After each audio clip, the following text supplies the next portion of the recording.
नमस्कार दोस्तों, एस्ट्रोलॉजर कपिल मिश्रा में आपका बहुत बहुत स्वागत है। मित्रों, आज हम बात करने वाले विशेष रूप से लव लाइफ, लव मैरिज के विषय में। अगर आप एक विवाह के रिश्ते की ओर बढ़ रहे हैं या आप सपोज किसी से बहुत ज्यादा प्यार करते हैं तो उसकी हस्तरेखा में आप ये देख सकते हैं। आपको ये बता दूं कि इस हस्तरेखा को देखने के बाद आप अपने पार्टनर के हाथ की रेखा को जरूर देखना और आप इस बात को नोटिस कर लेना। यदि आप उससे विवाह करने के लिए तैयार हैं, लव मैरिज करना चाहते हैं, तो मैं आपको 2 संकेत दे रहा हूं। इन दोनों संकेतों को यदि आपने समझ लिया तो आपका जीवन सुखी होगा। विशेष इस चार्ट को देखें, इसमें आपको दिखाई दे रहा है कि सबसे जो छोटी फिंगर है उसमें एक त्रिभुज आकार बना हुआ है, एक स्टार बना हुआ है, एक लाइन सूर्य पर्वत से निकलकर सीधी नीचे की ओर आ रही है। ऐसा क्यों? मित्रों, इसको विवाह रेखा कहते हैं। विवाह की रेखा 2 भी होती हैं और 3 भी होती हैं। कई बार मेरे पास में ये प्रश्न आता है कि गुरुजी, हमारी हाथ में तो 2 रेखाएं हैं, हम किस रेखा को विवाह रेखा माने? कई बार लोग ये भी कहते हैं कि गुरुजी, हमारे हाथ में तो 3 रेखाएं हैं, हम किस रेखा को विवाह रेखा माने? मित्रों, ध्यान से सुनना। विवाह की जो रेखा होगी वो गहरी होगी, ज्यादा गहरी होगी और उसकी लेंथ भी थोड़ी ज्यादा होगी। ऐसा नहीं है कि 3 विवाह की रेखा होने से 3 विवाह होते हैं या 4 विवाह की रेखा होने से 4 विवाह होते हैं। विवाह रेखा में महापुरुष योग कब बन जाता है, इसको भी सुनिए। जब यह रेखा जो आपको दिखाई दे रही है, छोटी फिंगर, अगर कोई रेखा बगल से निकलकर और ऊपर की ओर, मतलब जहां ये स्टार आपको दिखाई दे रहा है, स्टार को भी काटती हुई और ये रेखा सीधी ऊपर की ओर, मतलब ये जो पॉइंट दिखाई दे रहे हैं आपको, 3 पॉइंट जो उंगलियों में त्रिभुज होते हैं, 1 2 3, जब रेखा इस आकार पर चढ़ जाती है, इस आकार पर यहां पहुंच जाती है, तो वो व्यक्ति महापुरुष हो जाता है, संत हो जाता है। वो किसी से प्रेम नहीं करता, वो निश्चल हो जाता है, उसे किसी से लेना देना नहीं। अब दूसरी बात, विवाह के बाद जो लव मैरिज करते हैं वो इस बात को समझे। लव मैरिज करने के बाद पता चला कि अब रिश्ता चल नहीं पा रहा, अब उसी पार्टनर से जलन होने लगी जिससे बहुत प्यार करते थे। अब उसी पार्टनर के साथ में रहना मुश्किल हो रहा है।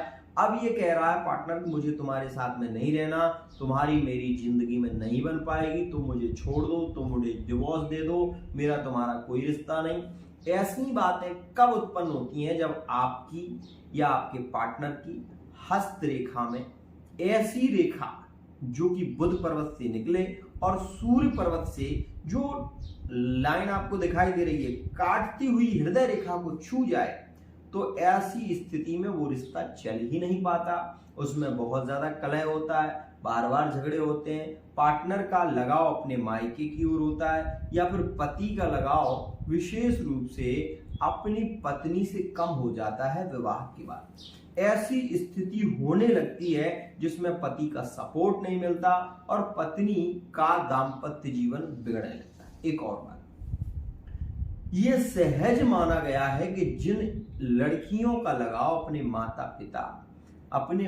पिता की ओर, अपने भाई की ओर ज्यादा प्रभावित होता है, ऐसे रिश्ते चल नहीं पाते, ऐसे रिश्ते टूट जाते हैं।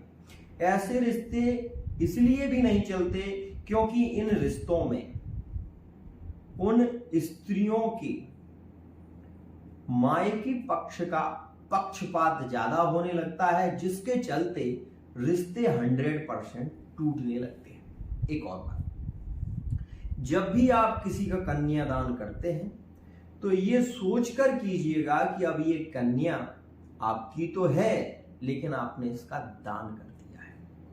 और एक बात, ऐसा नहीं है कि उस कन्या को आपने सर्वथा छोड़ दिया है, उसके दुख सुख की खबर लीजिए, लेकिन उसका सपोर्ट जो है वो ज्यादा मत कीजिए, क्योंकि आपका दखल देना आपके ही रिश्ते के लिए भारी पड़ जाएगा। एक और बात, आप ये भी समझ लें कि यह रेखा जब शूर पर्वत से निकलकर हृदय पर्वत को छूती है तो ऐसी स्त्री का, अगर स्त्री के हाथ में है तो उसका पति मृत हो जाता है, जल्दी मृत्यु को प्राप्त होता है। और यदि ये रेखा पुरुष के हाथ में है तो उसकी स्त्री की मृत्यु हो जाती है और वो बहुत समय तक रिश्ता चल नहीं पाता। अब यहां पर हम बात करते हैं उस उपाय की जिसको करने से ये रिश्ता 100% चलता है और कोई समस्या भी नहीं आती। मित्रों, अगर आप ये देख रहे हैं कि आपकी हस्तरेखा में ये चिन्ह बना हुआ है, अगर आप ये देख रहे हैं कि आपकी हस्तरेखा में ये चिन्ह है, तो आपको महारुद्राभिषेक कराना चाहिए और उसमें नाग नागिन का जोड़ा भगवान शिव की पिंडी का स्पर्श करके वहां पर रखना चाहिए, क्योंकि शिव जो है वही एक ऐसे हैं जो इस दोष को समाप्त कर सकते हैं। मित्रों, कुशाग्र के द्वारा जब भगवान शिव का रुद्राभिषेक होगा तो 100% यह हस्तरेखा में आई हुई स्थिति खत्म हो जाएगी और आपके रिश्ते प्रेम से, सामंजस्य से 100% चलेंगे। मित्रों, मेरी बात यह हमेशा ध्यान रखना, अगर आपकी हस्तरेखा में यह स्थिति दिखाई दे रही है तो आपकी कुंडली में भी कालसर्प योग दिखाई देगा, तो आपकी कुंडली में भी पितृदोष दिखाई देगा और आपके भी वाणी में करवाहट होगी, आपके स्वभाव में नरमी नहीं होगी। आप ये भी महसूस करेंगे कि कई बार आपको सपने भी ऐसे प्रभावित करेंगे जिसमें आपका मन बहुत ज्यादा विचलित हो जाएगा। ये बात मेरी बहुत ध्यान से समझना।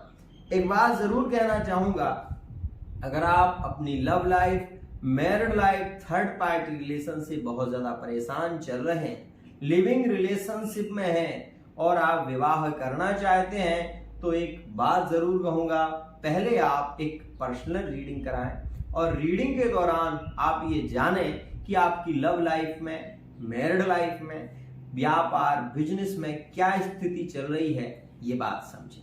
अगर आप लिविंग रिलेशनशिप पर चर्चा करना चाहते हैं तो कुंडली, 2 कुंडलियों की आपको रीडिंग करानी होगी। आज के लिए इतना ही। आशा करता हूं ये वीडियो आपको पसंद आएगा।